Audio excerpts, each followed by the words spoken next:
Hello, and welcome back to the Dr. Dark podcast. For today's episode, we will be talking about a very famous political boss from the 1800s. This man's name is Boss Tweed.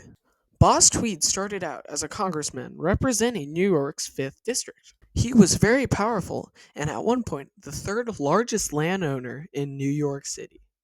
Now, even though Boss Tweed started out as a congressman, he eventually got involved in Tammany Hall, which was a corrupt organization. This organization was the executive committee of New York City's Democratic Party.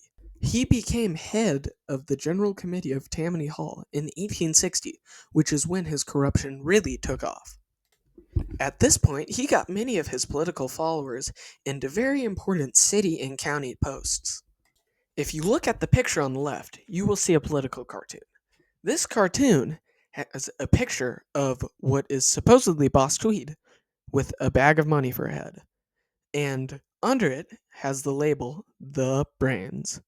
Now, you may be wondering, well, people seem to be very aware of this corruption. It was being posted in newspapers by multiple people, and there are many political cartoons against him. But the main reason that Tammany Hall had gained so much popularity, even though it was fairly corrupt, was its willingness to seemingly help the poor. He also now controlled all nominations to New York City positions. At this point in time, he opened a law firm where he charged extremely large amounts of money for his quote-unquote legal services. He became state senator in 1868 and became principal leader of Tammany Hall. Now he started to have many of his followers elected in important positions, such as mayor, governor, and speaker of the state assembly. At this point, he also controlled the state treasury.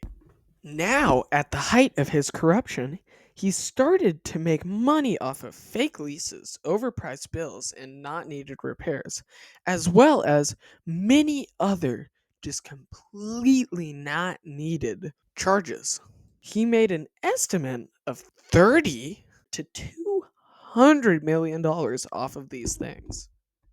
Now, even though things looked extremely bad with an evil man in power, stealing and putting corrupt people in positions and effectively controlling New York City at the time, justice was served.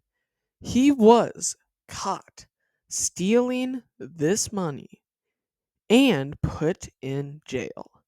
He ended up dying in jail on April 12th, 1878. He did not go down without a fight, though. Because he could not make bail, he escaped from jail once, but was immediately caught and put back where he belonged. Tammany Hall was not done yet, though, and they still retained a lot of their power. Now, periodically, after the fall of Boss Tweed, some parties did rise up and take some power away from Tammany Hall, but they always generally ended up coming back. This was not a good thing. So, the mayor at that time, with some help from Roosevelt, weakened Tammany Hall extremely. But they still retained a lot of power in more local areas. Tammany Hall did live on, even with the fall of Boss Tweed, and it was eventually destroyed in 1966. But the history of that is for another time. Thank you for listening to my podcast, and my name is Dr. Dark at the Dr. Dark podcast, where we bring lots of history straight to your brain. Thank you for listening. Goodbye.